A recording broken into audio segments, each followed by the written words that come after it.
सुप्रभात आणि नमस्कार. बाजार गप्पांच्या आजच्या भागामध्ये आपल्या सगळ्यांचं मनापासून स्वागत. आपला आजचा बाजार गप्पांचा विषय पुन्हा एकदा UPI पेमेंट, पण एका वेगळ्या बाजूने.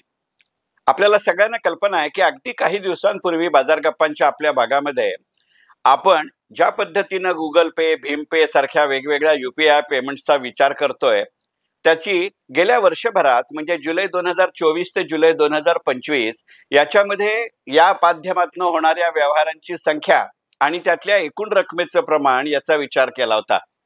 आणि त्याचा आधार होता महाराष्ट्र टाइम्स या आपल्या मराठीतल्या अग्रगण्य दैनिकानं या संबंधात प्रसिद्ध केलेला एक अहवाल. तो अहवाल वाचल्यानंतर, तो बाजार गप्पांचा भाग केल्यानंतर मी त्या विषयातनं खरं म्हणजे बाहेर यायला हवं होतं, पण मनामध्ये असा विचार आला की ज्या पद्धतीनं दरमहा होणाऱ्या UPIच्या व्यवहारांची संख्या आणि दरमहा UPIच्या व्यवहारातनं खर्च केल्या जाणाऱ्या किंवा दिल्या घेतल्या जाणाऱ्या रकमेचं प्रमाण हे ज्या पद्धतीनं वरवरच्या पातळीवरती स्थिरावतंय, याची नेमकी वर्गवारी काय असावी? सगळ्यात मोठ्या प्रमाणावरती ही संख्या जे UPIचे व्यवहार होतात ती नेमकी कोणत्या क्षेत्रातनं असावी? आणि असा विचार करत असताना, असा शोध घेत असताना अगदी अलीकडच्या काळामध्ये एका इंग्रजी दैनिकानं याबाबतचा प्रसिद्ध केलेला अहवाल माझ्या वाचनात आला आणि तोच आपला आजचा बाजार गप्पांचा विषय, आपल्या UPI व्यवहारांची वर्गवारी. आपल्या UPI व्यवहारांची वर्गवारी असं करण्याचं कारण असं की एकंदरीतच आपण UPI पद्धतीनं पैसे देत असू, त्याच्या आधीच्या काळामध्ये क्रेडिट कार्ड किंवा डेबिट कार्डनी पैसे देत असू, त्याच्या आधी रोख रकमेनी देत असू, त्याच्या आधी काही प्रमाणात चेकनी देत असू, आपल्या व्यवहारांची संख्या आणि प्रमाण वाढलंय का हेही लक्षात घेतलं पाहिजे. आणि जसजसं UPIच्या व्यवहारांचं प्रमाण वाढतंय, अगदी छोट्या रकमेपासून मोठ्या रकमेपर्यंत, कारण आपण सर्रास आज शेअर रिक्षाचे 10-15 रुपये सुद्धा UPI न देतोय.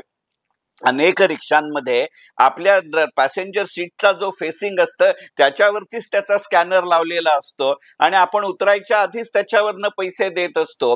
म्हणजे या 10-12 रुपयापासनं तुम्ही जर शाळांच्या आजूबाजूला व्यवहारांकडे लक्ष दिलं तर त्या दुकानातनं साधं एक वही, एक पेन, एक चॉकलेट घेतलं तरी सुद्धा हल्लीची मुलं त्यांच्या हातात असलेल्या मोबाईलच्या माध्यमातनं, UPIच्या माध्यमातनं त्याचे पैसे देत आहेत.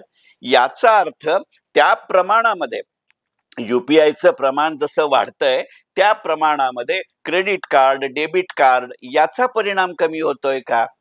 कारण याच्या संबंधामध्ये जर विचार केला तर जर खरोखरच क्रेडिट कार्ड, डेबिट कार्ड यांचं प्रमाण वापराचं कमी होत असेल तर त्या प्रमाणात क्रेडिट कार्ड, डेबिट कार्ड देणाऱ्या बँका आणि वित्तीय संस्था यांच्याही व्यवहारांवरती परिणाम होईल. आणि तो होत असला पाहिजे, कारण तुमच्या असं लक्षात येईल की जसजसं UPIचं प्रमाण आपल्या देशामध्ये उपयोगात आणण्याचं वाढतं राहिलं तसतसं सुरुवातीच्या काळामध्ये आपल्या प्रॉडक्टवरती, क्रेडिट कार्डवरती, डेबिट कार्डवरती, त्याच्या मागणीवरती आपल्याला बंधनं येत आहेत असं लक्षात आल्यानंतर सगळ्याच बँकांनी आपल्या क्रेडिट कार्ड, डेबिट कार्डच्या मार्केटिंगचं प्रमाण प्रचंड मोठ्या प्रमाणावरती वाढवलं होतं. म्हणजे तुमच्या असं लक्षात येईल की काही वर्षापूर्वी खरोखरच एकही दिवस असा जात नव्हता की एका ना एका तरी बँकेचा, त्याच्या कॉल सेंटरचा, त्यांनी दिलेल्या व्हेंडरचा आपल्याला फोन आला नाही की क्रेडिट कार्ड किंवा डेबिट कार्ड देतोय.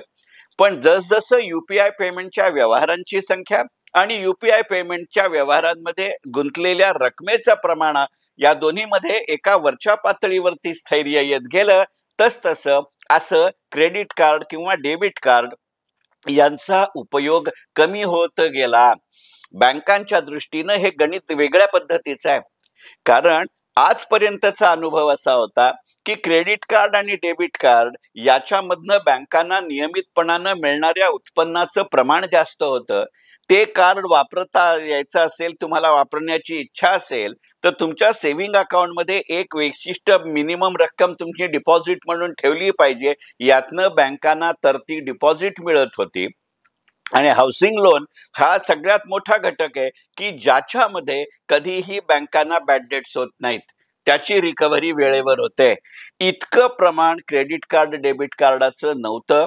विशेषतः क्रेडिट कार्डाचे ड्यूज हे वेगळं गणित होतं, क्रेडिट कार्डाचे पैसे त्याचं महिन्याचं बिल आपल्या SMS वाजल्यानंतर काही सेकंदात देणारी एक पिढी होती. पण नंतरची ग्राहकांची पिढी ही क्रेडिट कार्डाच्या ड्यूजसाठी बँकेचे 2-4दा फोन आल्याशिवाय बँकेला पैसे द्यायचे नाहीत. दिले तरी त्या संपूर्ण रकमेचं पेमेंट करायचं नाही. त्यातही होता होई तो शेवटच्या तारखेला किंवा अगदी प्रसंगी त्याच्यानंतरही मिनिमम अमाऊंट ड्यू तेवढी द्यायची आणि कार्ड सुरू ठेवायचं. अशाही पद्धतीचे व्यवहार होते. त्यामुळे ज्याला आपण ओव्हरड्यू पेमेंट्स असं म्हणतो, त्या ओव्हरड्यू पेमेंट्सवरती बँकेनं लावलेलं व्याज हा ही बँकेच्या उत्पन्नाचा एक भाग होता. पण जसजसं UPIचं प्रमाण वाढलं तसतसं क्रेडिट कार्डचा वापर कमी झाला, क्रेडिट कार्डची विक्री कमी झाली आणि त्यातनं या सगळ्याच पद्धतीच्या उत्पन्नावरती बँकेला उतरती कळा लागली. हेही गणित लक्षात घेतलं पाहिजे. डेबिट कार्डमध्ये मात्र असा धोका नव्हता. आपण स्वतःलाही हा प्रश्न विचारू शकतो की ATM मधनं पैसे काढायचे एवढ्याकरता आपण आता बँकेच्या कार्डाचा उपयोग करत असतो, किंवा आपलं परदेशी जायचं प्रमाण वाढतं त्यावेळेला आपलं इथलं क्रेडिट कार्ड किंवा डेबिट कार्ड, विशेषतः डेबिट कार्ड आपण इंटरनॅशनली ऍक्टिव्हेट करून घेतो आणि त्यामुळे ट्रॅव्हलर्स चेकचं प्रमाण वाढतंय. आणि अशा पद्धतीनं परदेशामध्येही UPI पेमेंटला जेव्हा मला ऍक्सेस मिळतो त्यावेळेला मी ट्रॅव्हलर्स चेकचाही बिझनेस करत नाही, क्रेडिट कार्डचाही बिझनेस करत नाही. परदेशातनं परत आल्या आल्या मी इंटरनॅशनल ऍक्टिव्हेशन बंद करून टाकतो. यातनं बँकेचं कार्डाचंही नुकतं व्यवहारातनं मिळणारे पैसे जातात, ट्रॅव्हलर्स चेकमधनंही पैसे जातात. परकीय चलन आपण त्या प्रमाणामध्ये आता कमी घ्यायला लागलो. याच्यामध्येही बँकांचा आणि संबंधित कंपन्यांच्या व्यवसायावरती विपरीत परिणाम झालाय. म्हणजे म्हटलं तर युनिव्हर्सल पेमेंट ही एकच गोष्ट आहे, पण त्याच्यामुळे होणारे हे वेगवेगळे घटक हे लक्षात घेतले पाहिजेत. आणि बाजार गप्पांच्या दृष्टिकोनातनं जर विचार करायचा झाला तर यातनं लक्षात येणारी गोष्ट अशी आहे की त्या प्रमाणामध्ये वित्तीय सेवा कंपन्यांच्या उत्पन्नामध्ये फरक पडतोय आणि तो फारसा सकारात्मक नाही. आणि त्यामुळे त्यांचं उत्पन्न, त्यांचा नफा पर्यायानं त्यांच्या शेअर्सचे बाजारभाव याच्यावरतीही दीर्घकाळामध्ये विपरीत परिणाम होतो का याचा विचार केला पाहिजे. आणि काही प्रमाणात तरी याचं उत्तर होकारार्थी आहे. म्हणजे दिसायला आपण UPI पेमेंट मधनं बोलतोय, पण प्रत्यक्षात त्या कंपनीचं, ज्याला आपण प्रॉडक्ट कंपोजिशन म्हणू किंवा पर्यायानं इन्कम कंपोजिशन म्हणू किंवा पर्यायानं प्रॉफिट कंपोजिशन म्हणू, याच्यावरतीही परिणाम होत आहेत. अशाही अर्थी UPI पेमेंटची वर्गवारी हा विषय महत्वाचा आहे. त्यातही तुमच्या जर आणखीन पुढे जायचं झालं तर मी सहज त्या अहवाल वाचत असताना लक्षात आलेली गोष्ट अशी आहे की UPI पद्धतीनं पैशाची देवाणघेवाण सगळ्यात जास्त व्हायचं क्षेत्र हे ग्रोसरीज किंवा किराणा माल आहे. खरं सांगायचं म्हणजे त्याच्यामध्ये सुपरमार्ट हा पहिल्या आकड्यावरती येतो. पण आपल्या असं लक्षात येईल की आपल्या देशात सुपरमार्ट म्हटल्यानंतर बहुतांश वेळेला डीमार्ट सारख्या मोठ्या दुकानांची गोष्ट येते. एकदा आपण मनुष्य डीमार्ट मध्ये गेल्यानंतर फक्त किराणा माल विकत घेतो असं होत नाही. त्यामुळे डीमार्ट सारख्या सुपरमार्टनं आपण दिलेले पैसे हे एकट्या किराणा मालाच्या व्यवहारातनं येतात असं म्हणणं धाडसाचं ठरेल. अर्थात डीमार्टच्या पलीकडे अपना बाजार सारखी, सुपरमार्केट सारखी, बिग बास्केट सारखी, झेप्टो सारखी अनेक गोष्टी आज कांदे बटाट्यापासून डाळींपर्यंत आणि दुधापासून तेलापर्यंतचे पदार्थ देतात आणि त्याचं बहुतांश पेमेंट हे UPI पद्धतीनंच केलं जातं, अगदी पेमेंट ऑन डिलिव्हरी असलं तरी. आणि तुमच्या असं लक्षात येईल की ग्रोसरीज ही वारंवार लागणारी गोष्ट आहे. आयुष्यात कधीतरी घेतलं असं नाही.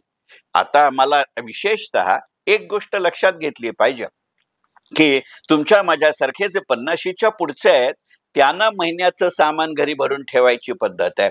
आपल्या लहानपणापासून आपल्या ठरलेल्या किराणावाल्याकडे आपण महिन्याची यादी दिली आहे आणि महिन्याअखेरपर्यंतच्या आत त्याचे पैसे दिले आहेत. पण अलीकडच्या काळामध्ये अशा पद्धतीनं महिन्याचं धान्य भरून ठेवणारी जमात आता संपुष्टात आली आहे. ते योग्य अयोग्य, आवश्यक अनावश्यक याच्या वादामध्ये किंवा चर्चेमध्ये मी गेलो नाही. पण जसजशी वस्तू लागेल तसतसं आपण दैनंदिन सामान आणत राहणं ही वस्तुस्थिती झाली आहे.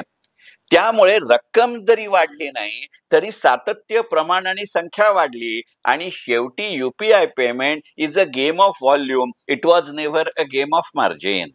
त्यामुळे दररोज घेणारी वस्तू म्हणजे आपल्यापैकी अनेकांना, जी तरुण पिढी आहे, विशेषतः दोघंच नवरा बायको घरामध्ये राहतायत, दोघंही काम करतायत, दोघांनाही वर्क फ्रॉम होम मुळे ज्या पद्धतीनं एका वेगळ्या अर्थाने सांगायचं तर कायदेशीर वेठबिगारी लागली आहे, तेव्हा अक्षरशः 10 रुपयाची कोथिंबीर ही वेगळी ऑनलाईन मागवली जाते आणि पाव किलो पोहेही मागवले जात आहेत. आणि हे ज्या प्रमाणामध्ये संख्या वाढते त्या प्रमाणात युपीआयची वर्गवारी वाढते का? म्हणजे आता कन्झ्युमर गुड्स हे गणित बदलतं का? मग अशा परिस्थितीमध्ये आपल्या असं लक्षात येईल की करोना नंतरच्या काळामध्ये ज्या ग्राहकोपयोगी वस्तूंनी सगळ्यात जास्त सुधारणा जास्त वेगाने केल्या त्यांचा माल विकला गेला. कारण करोनाच्या काळानंतर आपण सगळेच हेल्थ कॉन्शियस झालोय आणि त्यामुळे आता डॉक्टर सर्रास सांगतायत की बिस्किटं खावीत की नाही हा एक वेगळाच विषय आहे, पण बिस्किटं जर खाणार असाल तर त्याचे छोटे पुडे आणा. एकदा उघडलं की त्या रॅपर मधली सगळी बिस्किटं संपवा. त्यामुळे 2 बिस्किटं, 3 बिस्किटं, 5 बिस्किटं यांचं सुद्धा प्रमाण वाढतं. हा बदल सगळ्यात पहिल्यांदा ब्रिटानियानं करता आणि त्या काळामध्ये बाकी सगळ्या बिस्किटवाल्यांच्या तुलनेमध्ये ब्रिटानियाची उलाढाल वाढली. मग आता बाहेर जाताना एक छोटी पाण्याची बाटली आणि एक छोटा बिस्किटचा पुडा हा गाडीतल्या पेट्रोल इतका अत्यावश्यक झाला, तो जाता येता घेतला गेला. म्हणजे उद्या आश्चर्य वाटायला नको की एखाद्या टोलनाक्याच्या बाहेरच आता अशा पद्धतीचे स्टॉल येतील का? म्हणजे दिसायला सुरुवात युपीआय मुळे झाली. प्रत्यक्षात करोनाने युपीआयला मदत केली की का युपीआयनी करोनातनं बाहेर यायला मदत केली, अशाही अर्थी ह्या ग्रोसरीजच्या वर्गवारीचा विचार करावा लागतो.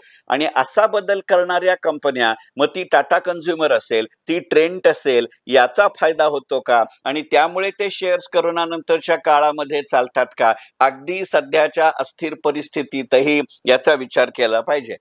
ग्रेसरीजच्या खालोखाल येणारा item fast food item restaurant आहे, त्याच्यानंतरची साधी हॉटेल्स किंवा छोटे गाळे दुकानाचे खाण्याचे असं आहे, त्याच्यानंतर टेलिकम्युनिकेशन सर्व्हिसेस, आपल्या मोबाईलची बिलं ही त्याच्या खालोखाल आहेत. आता लँडलाईनला जसं टेलिकम्युनिकेशननी मागं सारलं तसं आता युपीआय पेमेंट बाकीच्या पारंपरिक पेमेंटच्या साधनांना मागं टाकतंय का? आणि त्यामुळे नव्या पिढीची साधनच नव्हे तर जुन्या पिढीची ही साधनं यानं प्रभावित होतात का? याचा विचार केला पाहिजे.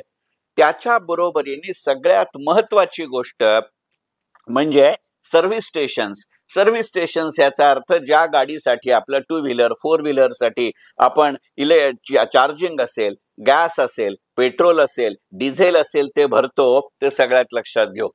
यातला एक फरक लक्षात घेतला पाहिजे. पेट्रोल आणि डिझेलमध्ये पेट्रोल पंपावरती पैसे भरताना कुठेही कधीच क्रेडिट सिस्टम नव्हती. मी कार्डानी असेल, पैसे कॅशनी असेल, आताच्या युपीआयनी असेल, पूर्ण पैसे मला त्याच्या त्या वेळेला भरावे लागतात. मी सर्वसामान्य माणसांविषयी बोलतोय. त्यामुळे युपीआय पेमेंटमुळे पेट्रोल कंपन्यांची गणितं बदलली नाही. पण एक तुमच्या असं लक्षात येईल की क्रेडिट कार्डाने जेव्हा पैसे आपण देत होतो त्यावेळेला आपलं क्रेडिट कार्ड वापरल्यानंतर प्रत्यक्षात त्या कंपनीला किंवा आधी पेट्रोल पंपाला पैसे किती मिळतील याच्यामध्ये असणारा कालावधी हा युपीआय पेमेंटमुळे आपण केलेल्या माध्यमातून या दोघांना मिळणाऱ्या पैशाच्या कालावधीपेक्षा नेहमीच जास्त होता. क्रेडिट पिरियड जितका कमी तितकी फिनान्शियल लिक्विडिटी जास्त. अशा अर्थाने ऑइल कंपनी आणि पेट्रोल पंपांचे दिवस या रेस्टॉरंटमुळे, या पेमेंट सिस्टममुळे वाढले का हेही बघितलं पाहिजे. मग किराणा मालात ते पेट्रोल पंप अशी जेव्हा आपण चर्चा केली, त्याच्यानंतर युपीआयचं महत्वाचा ग्राहक किंवा महत्वाच्या सर्व्हिसेस म्हणजे डिजिटल गेम्स, सिगारेट्स, बेकरीज, औषधं आणि युटिलिटीज म्हणजे पाण्याचं बिल, विजेचं बिल, मोबाईलचं बिल, म्युनिसिपल टॅक्सेस हा आहे, हे लक्षात घ्या. म्हणजे महिन्याला एकदा इथपासून तासाला एकदा अशा पद्धतीचे व्यवहार या युपीआय पेमेंटच्या सगळ्यात महत्वाच्या उपयोक्त्यांकडे येतात. यातनं केवळ माझी क्रेडिट सिस्टम, केवळ माझं प्रॉडक्ट सिस्टम, केवळ माझं प्रॉडक्ट मार्केट, केवळ माझं प्रोडक्ट फायनान्सिंग मार्केट बदललं असं नव्हे, तर यामुळे त्या कंपन्या, त्या वस्तूंचे आणि सेवांची निर्मिती आणि पुरवठा करणाऱ्या कंपन्या यांचंही प्रॉडक्ट मिक्स बदललं आणि म्हणून UPI पेमेंटची वर्गवारी हा आजच्या बाजार गप्पांचा विषय. मनपूर्वक धन्यवाद.